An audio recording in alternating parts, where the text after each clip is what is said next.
throughout all of the councils that I've worked with and all of the meetings I've had with Haisla Public, the priorities are remarkably consistent.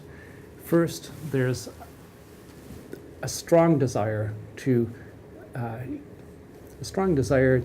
bring back the land within Haisla Nation ownership. At Haisla law, it is owned by the Haisla, and the goal is to make Canadian law consistent with Haisla law. And that's been done in a huge array of ways. One of the earliest steps taken by Kitimat Village Council was to purchase back a piece of land at Jesse Lake. It was on the market. There was a risk it would be alienated and never again come available for Haisla to obtain. So that's one route. Later on in the 90s, the Haisla were at the forefront of protecting the Kitlope, 1 million acres of pristine temperate rainforest in their territory. So essentially a third of Haisla territory. They won that fight. It's protected, it'll be protected forever, and it's jointly managed by the Haisla Nation. They fought to remove a power line that bisected the community, went right beside the community school, creating health concerns and taking up some of their very short supply of reserve land. They won that fight.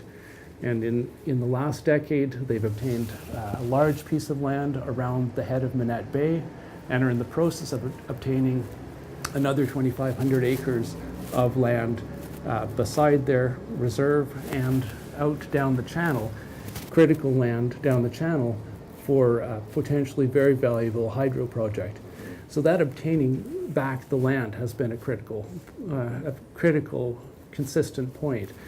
Another one is the respect and protection of the resources within the territory, whether it's the fight for cleaning up the Kitimat River and restoring the Ulican, or whether it's the successful fight to shut down grizzly bear guided hunting in the Kitlope, or other issues concerning reconciling the industrial base with their traditional activities.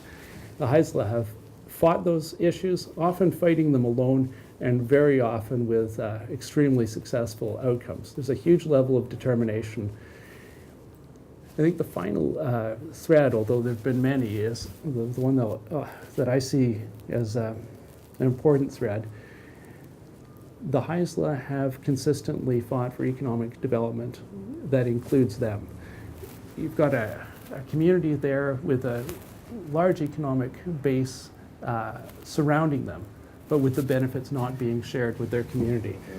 And so in particular, during the last decade, there's been an emphasis on ensuring that there are jobs for Haisla Nation members, that there's appropriate training available, that there's appropriate education available, and that some of the revenues from all of this economic activity are appropriately shared with the Haisla Nation.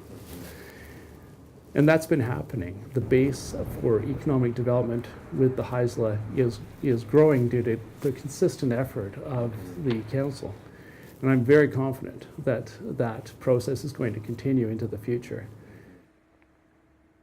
I believe that what we've done is we've set the table by using the treaty and the land resource management processes to get our evidence in order, to get our house in order. But at the end of it, there's still someone else that is making the determination. And yes, I like the fact that I will be providing the direction to our legal counsel to say, here's what the courts need to take into consideration. But someone else is still in control of the decision at the end of that. And that's a risk that our people, as we go through our Haisla Nation referendum on treaty versus litigation, they need to understand that fully. Thankfully, this treaty team does, the council does, our legal advisors do, but the average person has to now start to understand those principles. There's much more to it than rhetoric, that it's ours, take it all back and kick everybody out.